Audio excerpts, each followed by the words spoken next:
ಅಲ್ಲಿ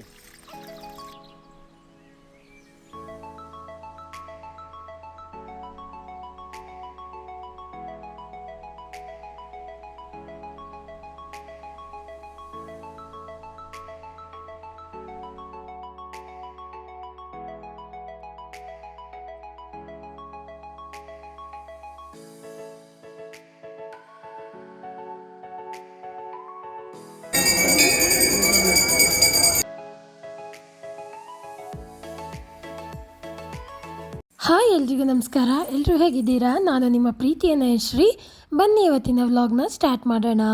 ಯಾರಾದರೂ ಈ ವಿಡಿಯೋನ ಸಬ್ಸ್ಕ್ರೈಬ್ ಮಾಡದೆ ನೋಡ್ತಾ ಇದ್ದರೆ ಪ್ಲೀಸ್ ನನ್ನ ಚಾನಲ್ನ ಸಬ್ಸ್ಕ್ರೈಬ್ ಮಾಡ್ಕೊಳ್ಳಿ. ಇವತ್ತು ಗೌರಿ ಗಣೇಶ ಹಬ್ಬ. ನಾವಿವತ್ತು ನಮ್ಮ ಮನೇಲಿ ಎಲ್ಲರೂ ಸ್ನಾನ ಮಾಡಿಕೊಂಡು ಒಂದು ಜಲಕ್ಕೆ ಪೂಜೆ ಮಾಡೋಣ ಅಂತ ಹೋಗ್ತಾ ಇದ್ದೀವಿ. ಮನೆ ಹತ್ರನೇ ಬೋರ್ವೆಲ್ ಇತ್ತು, ಅಲ್ಲೂ ಕೂಡ ಪೂಜೆ ಮಾಡ್ಬೋದಿತ್ತು. ಆದರೆ ನಾವು ಇಲ್ಲೇ ನಮ್ಮ ತೋಟದ ಹತ್ರ ಒಂದು ನ್ಯಾಚುರಲ್ ಆಗಿ ನೀರು ಹರಿತಾ ಇತ್ತು, ಆ ಜಲ ಹಾಗೆ ಹರಿದು ಬರ್ತಾ ಇತ್ತಲ್ಲ, ಹಾಗಾಗಿ ಅಲ್ಲೇ ಪೂಜೆ ಮಾಡೋಣ ಅಂತ ಹೇಳಿಬಿಟ್ಟು ನಾನು ಅತ್ತೆ ಮತ್ತು ಚಾರ್ವಿ ಹೊರಟ್ವಿ. ಚಶ್ವಿನ ಮಾವ ಕರ್ಕೊಂಡು ಬಂದರು.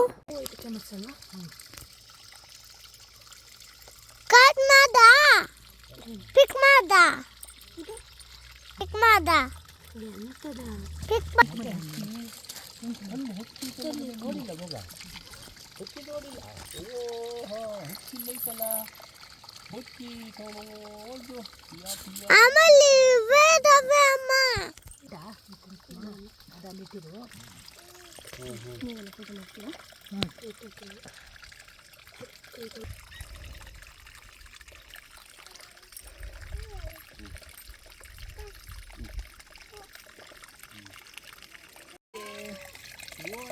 ಮಗ ಬಾಳೆ ತೋರಿಸುತ್ತೆ ನನಗೆ ಮನೆಯ ನಮಗಿಲ್ಲ ಅನ್ನ ಸಾರಿ ನೋಡಿ, ಪೂಜೆ ಮಾಡ್ತಾರೆ, ಪೂಜೆ ಮಾಡ್ತಾರೆ ನೋಡಲಿ ಅಲ್ಲಿ. ಹಾಂ ಹಾಂ ಹಾಂ ಹಾಂ ನೋಡಿ ನೋಡಿ ನೋಡಿ ಹಚ್ಚಿ ಹಚ್ಚಿ ಹಚ್ಚಿ ಹಚ್ಚಿದವ್ರು ಬನ್ನಿ, ಹಚ್ಚಿದವ್ರು ಎಲ್ಲಿ ರಿಕ್ಷಿಯ ಚಂದ ಪೂಜೆ ಮಾಡೋ ಅಷ್ಟೊತ್ತಿಗೆ ಬರೋದು ಲೇಟ್ ಆಯಿತು. ಹಾಗಾಗಿ ಚಾರ್ವಿನೇ ನನಗೆ ವೀಡಿಯೋ ಎಲ್ಲ ಮಾಡಿಕೊಟ್ಲು.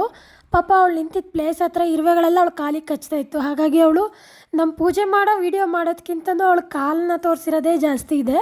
ಇರುವೆ ಜೊತೆ ಕಚ್ಚಿಸ್ಕೊಂಡ್ರು ಕೂಡ ಅವಳು ನನಗೋಸ್ಕರ ವೀಡಿಯೋನ ಮಾಡಿಕೊಟ್ಲು. ಅವಳು ಯಾವಾಗಲೂ ಹಾಗೇನೆ, ನನಗೇನಾದರೂ ಕಷ್ಟ ಆಗುತ್ತೆ ಅಂದರೆ ಏನಾದರೂ ಹೆಲ್ಪ್ ಮಾಡಿಕೊಡ್ತಾಳೆ. ಮತ್ತು ತುಂಬ ಕೆಲಸ ಇದೆ ಅಂದರೆ, ಅಮ್ಮ ನಾಳೆ ನಾನು ನಿಮಗೆ ಏನೇನು ಫ್ರಿಜ್ಜಲ್ಲಿ ಬೇಕು ಅದೆಲ್ಲ ತೆಗೆದ್ಬಿಟ್ಟು ಇಟ್ಕೊಡ್ತೀನಿ ಅಮ್ಮ, ನಿಮಗೆ ಅಡುಗೆ ಮಾಡೋಕ್ಕೆ ಹೆಲ್ಪ್ ಆಗುತ್ತೆ, ಆಮೇಲೆ ನಾನೆಲ್ಲ ಕೆಲಸ ಮಾಡಿಕೊಟ್ಟೆ ಸ್ಕೂಲ್ಗೆ ಹೋಗ್ತೀನಿ ಅಮ್ಮ ಅಂತ ಹೇಳ್ತಾಳೆ ಈಗಲೇ.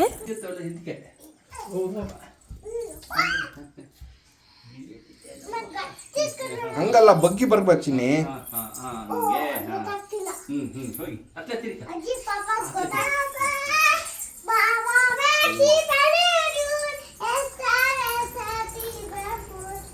ಇಲ್ಲಿ ನೋಡಿ, ಎಲ್ಲ ಇಲ್ಲಿ ನೋಡಿ ಬಾಬೆ. ಹಾಯ್. ಮನೆಗೆ ಬಂದ ತಕ್ಷಣವೇ ಅತ್ತೆ ಎಡೆ ಇಡಕ್ಕೆ ಸ್ಟಾರ್ಟ್ ಮಾಡಿದ್ರು ದೇವರಿಗೆ.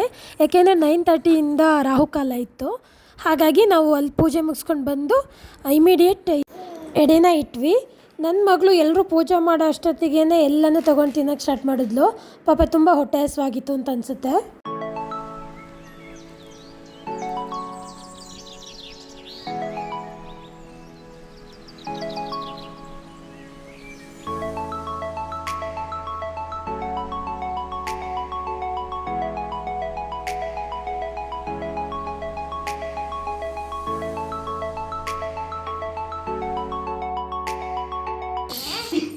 ಚಶು,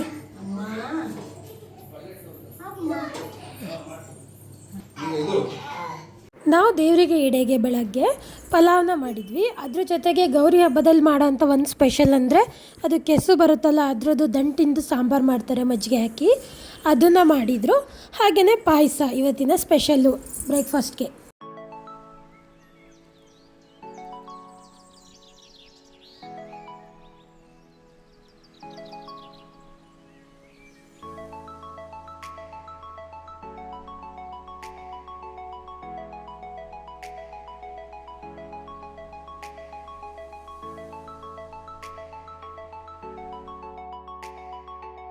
ಮಕ್ಕಳಿಗೂ ತಿಂಡಿನ ಹಾಕೊಟ್ವಿ ಪ್ಲೇಟ್ಗೆ.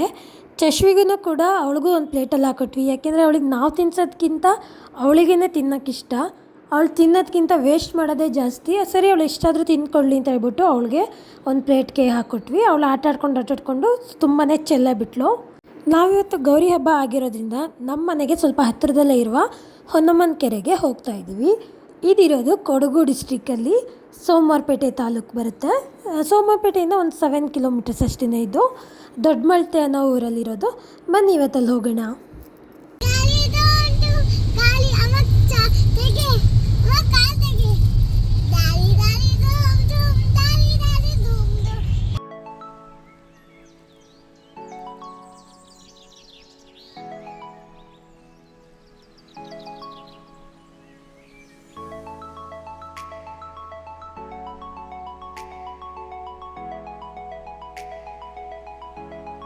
ಇದು ಶನಿವಾರ ಸಂತೆ ಹತ್ತಿರ ಗುಡುಗಳಲ್ಲೇ ಅಂತ. ಇಲ್ಲಿ ವರ್ಷಕ್ಕೊಂದ್ಸಲ ತುಂಬ ಜೋರಾಗಿ ಜಾತ್ರೆ ನಡೆಯುತ್ತೆ. ಒಂದು 15 days ಎಲ್ಲ ಇರುತ್ತೆ ಅನಿಸುತ್ತೆ. ತುಂಬ ಚೆನ್ನಾಗಿರುತ್ತೆ. ಜಾಯಿಂಟ್ ವೀಲ್ಸು ಎಲ್ಲನೂ ಇರುತ್ತೆ. ನಾವು ಕೂಡ ಊರಲ್ಲಿದ್ದರೆ ನಾನು ಅಟೆಂಡ್ ಮಾಡ್ತೀನಿ, ಮಕ್ಳಿಗೂ ಕೂಡ ಚೆನ್ನಾಗಿರುತ್ತೆ ಅಂತ. ನಾವು ಶನಿವಾರ ಸಂತೆಗೆ ಹೋಗಿ ನಮ್ಮಮ್ಮ ಮತ್ತು ನನ್ನ ತಂಗಿನ ಕರ್ಕೊಂಡು ಹೊನ್ನಮ್ಮನ ಕೆರೆಗೆ ಹೊರಟ್ವಿ. ಅತ್ತೆನ ಕರೆದ್ವಿ, ಅವರು ಬರಲ್ಲ ಅಂತ ಹೇಳಿದ್ರು, ಸ್ವಲ್ಪ ಕಾಲು ನೋವಿತ್ತು ಅವರಿಗೆ. ಹಾಗಾಗಿ ನಾವು ಅಮ್ಮ ಮತ್ತು ನೀತು ಯಾವತ್ತೂ ಕೂಡ ಹೊನ್ನಮ್ಮನ ಕೆರೆ ನೋಡೇ ಇಲ್ಲ ಅಂತ ಹೇಳ್ತಾಯಿದ್ರು ತುಂಬ ದಿವಸದಿಂದ. ನನ್ನ ಮದುವೆ ಆದಾಗ ಫಸ್ಟ್ ಟೈಮ್ ಹೋಗಿದ್ದೆ. ಬಟ್ ನಂದೊಂದು ಹರಕೆ ಮಾಡ್ಕೊಂಡಿದ್ದೆ ಆ ಟೈಮಲ್ಲಿ ಏನೂ. ಆದರೆ ನನಗೆ ಆ ಬಾಗಿನ ಕೊಡೋಕ್ಕೆ ಆಗಿರಲಿಲ್ಲ. ಬಟ್ ಈಗಲೂ ಆಗಲೇ ಇಲ್ಲ. ನೆಕ್ಸ್ಟ್ ಇಯರ್ ಆದರೂ ಕೊಡಲೇಬೇಕು ಅಂತ ತುಂಬಾ ಅಂದ್ಕೊಂಡಿದ್ದೀನಿ. ನೋಡಬೇಕು ಹೇಗಾಗುತ್ತೆ ಅಂತ.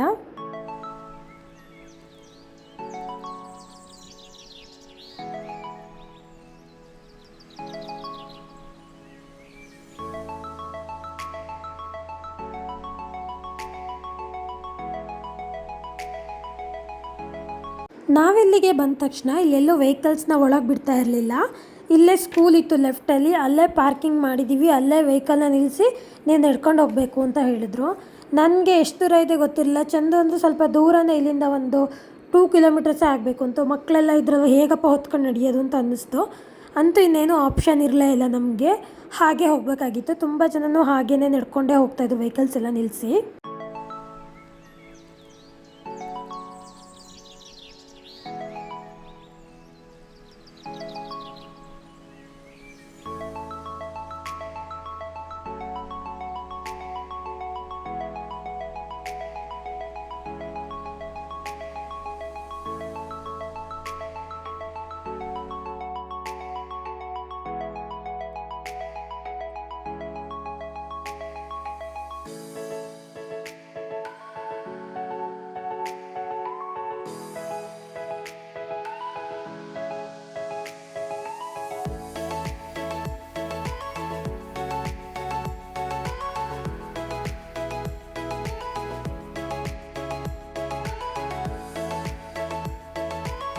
ನಾವು ಹೋಗುವಷ್ಟರಲ್ಲೇ ಎಲ್ಲ ಜನಗಳು ವಾಪಸ್ ಬರ್ತಾನೆ ಇದ್ದರು. ನೋಡಿ, ಅದೊಂದು ಬೆಟ್ಟ ತುಂಬ ದೂರದಲ್ಲಿ ಕಾಣಿಸ್ತಾ ಇದೆ. ಅದ್ರ ನೇಮ್ ಏನು ಅಂತ ನನಗೆ ಗೊತ್ತಿಲ್ಲ. ಅಲ್ಲಿಗೂ ಕೂಡ ತುಂಬ ಜನ ನಡ್ಕೊಂಡು ಹೋಗ್ತಾಯಿದ್ರು, ನೋಡಿದ್ವಿ. ಬಟ್ ನಾವಲ್ಲಿ ಹತ್ತು ಹೋಗಲಿಲ್ಲ. ಮಕ್ಕಳೆಲ್ಲ ಇದ್ರಲ್ವಾ, ಎಷ್ಟು ದೂರ ಆಗುತ್ತೋ ಗೊತ್ತಿಲ್ಲ. ಮತ್ತು ಹತ್ಕೊಂಡೇ ಹೋಗಬೇಕು. ಮತ್ತು ಮಕ್ಕಳು ನಡೆಯಲ್ಲ ಅಲ್ವಾ, ನಮಗೆ ಸುಸ್ತಾಗುತ್ತೆ ಅಂತ ನಾವು ಸುಮ್ಮನಾದ್ವಿ. ಚಂದು ಅಂತ ಚಶ್ವಿನ ಎತ್ಕೊಂಡು ಫಾಸ್ಟಾಗಿ ಹೋಗ್ತಾಯಿದ್ರು. ನಮಗೇ ನಡೆಯೋಕ್ಕಾಗ್ತಾ ಇರಲಿಲ್ಲ ಚಾರ್ವಿನ ಎತ್ಕೊಂಡು. ಅಂತೂ ನಾವು ಆ ಪ್ಲೇಸಿಗೆ ಬಂದೇ ಬಿಟ್ವಿ. ತುಂಬ ಜನ ಇದ್ದರು. ನಾನು ಫಸ್ಟು ಮದುವೆಗೆ ಹೋದಾಗ ಕೋವಿಡ್ ಟೈಮು, ಹಾಗಾಗಿ ಅಲ್ಲಿ ಯಾರೂ ಇರಲಿಲ್ಲ. ಅಲ್ಲಿ ನನಗೆ ಏನೂ ಕರೆಕ್ಟಾಗಿ ಗೊತ್ತೂ ಆಗಲಿಲ್ಲ. ಈ ಥರ ಜಾತ್ರೆ ಇರುತ್ತೆ ಅಂತ ನನಗೆ ಗೊತ್ತಿರಲಿಲ್ಲ. ಈ ಸಲನೇ ಫಸ್ಟ್ ಟೈಮ್ ನೋಡಿದ್ದು ಇಷ್ಟೊಂದು ಜನನ. ಮತ್ತು ಈ ಥರ ಎಲ್ಲ ಜಾತ್ರೆ ಥರ ಇತ್ತು.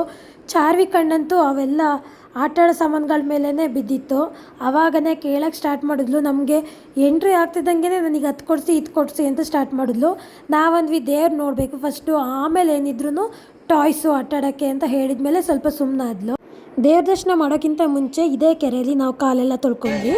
ಎಲ್ಲರೂ ಕೂಡ ಕಾಲು ತೊಳ್ಕೊಂಡು ಹೋಗ್ತಾಯಿದ್ರು. ಇದು ತುಂಬ ದೊಡ್ಡ ಕೆರೆ, 16 ಎಕರೆಯಲ್ಲಿ ಇದೆಯಂತೆ. ಇದು ಅಷ್ಟು ವಿಶಾಲವಾದ ಕೆರೆ. ತುಂಬ ವರ್ಷಗಳ ಹಿಂದೆ ಈ ಊರನ್ನು 7000 ಸೀಮೆ ಅಂತ ಕರೀತಾ ಇದ್ರಂತೆ. ಈ ಊರಿನ ಯಜಮಾನ ಮಲ್ಲಯ್ಯ ಗೌಡ ಅಂತ ಹೇಳಿಬಿಟ್ಟು. ಬಹಳ ವರ್ಷಗಳ ಹಿಂದೆ ಈ ಊರಿಗೆ ಭೀಕರ ಬರಗಾಲ ಬಂದಿತ್ತಂತೆ. ಆ ಟೈಮಲ್ಲಿ ಎಲ್ಲ ಊರಿನ ಜನಗಳೆಲ್ಲ ಸೇರಿಕೊಂಡು ಒಂದು ಕೆರೆನ ತೋಡೋಕ್ಕೆ ಅಂತ ಸ್ಟಾರ್ಟ್ ಮಾಡಿದ್ರಂತೆ. ಎಷ್ಟೇ ಆಳ ತೆಗಿಯೋಕೆ ಹೋದ್ರೂ ಕೂಡ ಆ ಕೆರೆಯಲ್ಲಿ ಒಂದೇ ಹನಿ ಕೂಡ ನೀರು ಬರಲಿಲ್ವಂತೆ. ಆ ಟೈಮಲ್ಲಿ ಒಬ್ಬರು ಮುತ್ತೈದೆನ ಬಲಿ ಕೊಟ್ಟರೆ ಈ ಕೆರೆಯಲ್ಲಿ ನೀರು ಬರುತ್ತೆ ಅಂತ ಹೇಳಿಬಿಟ್ಟು ಒಂದು ಅಶರೀರವಾಣಿ ಕೇಳಿಸ್ತಂತೆ. ಆವಾಗ ಯಾರೂ ಕೂಡ ಈ ಕೆರೆಗೆ ಬಲಿಯಾಗೋಕ್ಕೆ ಇಷ್ಟಪಡಲಿಲ್ವಂತೆ. ಆವಾಗ ಈ ಊರಿನ ಗೌಡರಾಗಿರುವಂತಹ ಮಲ್ಲಯ್ಯ ಗೌಡರು ಅವರ ಸೊಸೆನ ಈ ಕೆರೆಗೆ ಬಲಿ ಕೊಡಬೇಕು ಅಂತ ಅಂದ್ಕೊಂಡ್ರಂತೆ. ಅವ್ರ ಸೊಸೆ ಕೆರೆ ಒಳಗೆ ಹೋಗಿ ಪೂಜೆ ಮಾಡಿ ವಾಪಸ್ ಹತ್ಕೊಂಡು ಒಂದೊಂದು ಮೆಟ್ಲು ಹತ್ಕೊಂಡು ಬರುವಾಗನೇ ನೀರು ಉಕ್ಕಿ ಬಂದು ಅವ್ರು ಅದರೊಳಗೇ ಆಹುತಿಯಾಗಿ ಹೋದ್ರಂತೆ. ಆನಂತರ ಈ ಕೆರೆಯಲ್ಲಿ ತುಂಬ ನೀರು ಬಂದು ಮಳೆ ಬೆಳೆ ಎಲ್ಲ ಚೆನ್ನಾಗಿ ಆಗಿತ್ತಂತೆ. ಹಾಗಾಗಿ ಈ ಕೆರೆಯ ಪಕ್ಕದಲ್ಲೇ ಒಂದು ದೇವಸ್ಥಾನನ ಕಟ್ಟಿದ್ದಾರೆ, ಅದು ಹೊನ್ನಮ್ಮನಿಗಾಗಿ. ಈ ಕೊಡಗಿನ ಜಿಲ್ಲೆಯಲ್ಲಿರುವಂತಹ ಜನಗಳಿಗೆ ಇದು ಒಂದು ತೀರ್ಥಕ್ಷೇತ್ರ ಆಗಿದೆ. ಪ್ರತಿ ವರ್ಷ ಗೌರಿ ಹಬ್ಬದ ದಿನ ಇಲ್ಲಿ ಹೊಸದಾಗಿ ಮದುವೆ ಆಗಿರ್ತಾರಲ್ವ ಆ ಜೋಡಿಗಳು ಬಂದು ಬಾಗಿನನ್ನು ಕೊಡ್ತಾರೆ ಈ ಕೆರೆಗೆ. ಮೊದಲು ಈ ಗ್ರಾಮದಲ್ಲಿರುವಂತಹ ಹೊನ್ನಮ್ಮನ ತವ್ರ ಮನೆಯವರು ಫಸ್ಟು ಹೊನ್ನಮ್ಮನಿಗೆ ಬಾಗಿನನ್ನು ಬಿಡ್ತಾರೆ. ಅದಾದ ನಂತರ ಬಂದಿರುವಂತಹ ಗಣ್ಯ ವ್ಯಕ್ತಿಗಳು ಮತ್ತು ಹೊಸದಾಗಿ ಮದುವೆ ಆಗಿರುವಂತಹ ಜೋಡಿಗಳು ಅಥವಾ ಕೆಲವ್ರು ಹರಕೆ ಎಲ್ಲ ಮಾಡ್ಕೊಂಡಿರ್ತಾರಲ್ವ, ಮದುವೆ ಆಗಬೇಕು ಅಥವಾ ಮಕ್ಕಳಿಲ್ದಲೇ ಇರೋರು ಹರಕೆ ಮಾಡಿಕೊಂಡು ಅವ್ರ ಹರಕೆ ಪೂರೈಸಿದರೆ ಅಲ್ಲಿ ಬಂದು ಬಾಗಿನನ್ನು ಕೊಡುವಂತಹ ಪ್ರತೀತಿ ಇದೆ. ಈ ಕೆರೆಗೆ ಹೊನ್ನಮ್ಮ ಆಹುತಿಯಾಗಿದ್ದ ದಿನ ಬಂದಿದ್ದ ನೀರು ಇವತ್ತಿನವರೆಗೂ ಕೂಡ ಬತ್ತಿಲ್ಲ ಅಂತ ಹೇಳ್ತಾರೆ. ಪ್ರತಿ ವರ್ಷವೂ ಕೂಡ ಇಲ್ಲಿ ಸಾವಿರಾರು ಜನ ಈ ಗೌರಿ ಹಬ್ಬದ ದಿನ ಸೇರ್ತಾರೆ. ಅವರಿಗೆಲ್ಲ ಊಟದ ವ್ಯವಸ್ಥೆ ಕೂಡ ಅಲ್ಲಿ ಮಾಡಿದರು.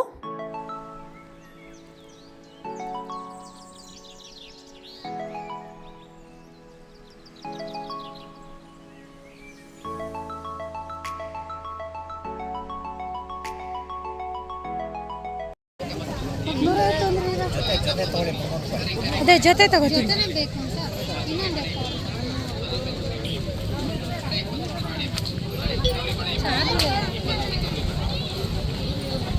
ನಾನು ಇಲ್ಲಿ ಬ್ಲೂ ಕಲರ್ದು ಎರಡನ್ನ ತಗೊಂಡೆ. ನಾನು ಲಾಸ್ಟ್ ಟೈಮ್ ಒಂದ್ಸಲ ಆನ್ಲೈನಲ್ಲಿ ಆರ್ಡರ್ ಮಾಡಿರುವಾಗ ಎರಡರಿಂದ ಸೇರಿ 380 rupees ಆಗಿತ್ತು. ಬಟ್ ಇಲ್ಲಿ ಎರಡು ಜೋಡಿನೇ ನನಗೆ 300 rupees ಅಂತ ಹೇಳಿದ್ರಲ್ವ, ಮತ್ತು ಚೆನ್ನಾಗೂ ಇದೆ ಅಂತ ಅನ್ನಿಸ್ತು. ಹಾಗಾಗಿ ನಾನು ಎರಡನ್ನ ತೊಗೊಂಡು ಬಂದೆ. ನಾವು ಅಲ್ಲಿಂದ ಹೊರಟಿದ ತಕ್ಷಣ ಮಳೆ ಜೋರಾಗಿ ಸ್ಟಾರ್ಟ್ ಆಯಿತು. ನಾವು ಕರೆಕ್ಟ್ ಟೈಮಿಗೆ ಹೊರಟ್ವಿ ಅಂತ ಅನ್ನಿಸ್ತು. ಈ ಗೌರಿ ಹಬ್ಬದ ವ್ಲಾಗ್ ಇಲ್ಲಿಗೆ ಮುಗೀತು. ಪ್ಲೀಸ್ ಈ ವಿಡಿಯೋ ನಿಮಗೆ ಇಷ್ಟ ಆಗಿದರೆ ಒಂದು ಲೈಕ್ ಹಾಗೆಯೇ ಒಂದು ಕಮೆಂಟ್ನ ಮಾಡಿ. ಪ್ಲೀಸ್ ನನ್ನ ಚಾನಲ್ನ ಸಬ್ಸ್ಕ್ರೈಬ್ ಮಾಡ್ಕೊಳ್ಳಿ. See you in the next video. ಅಲ್ಲಿವರೆಗೂ ಟೇಕ್ ಕೇರ್, ಬಾಯ್.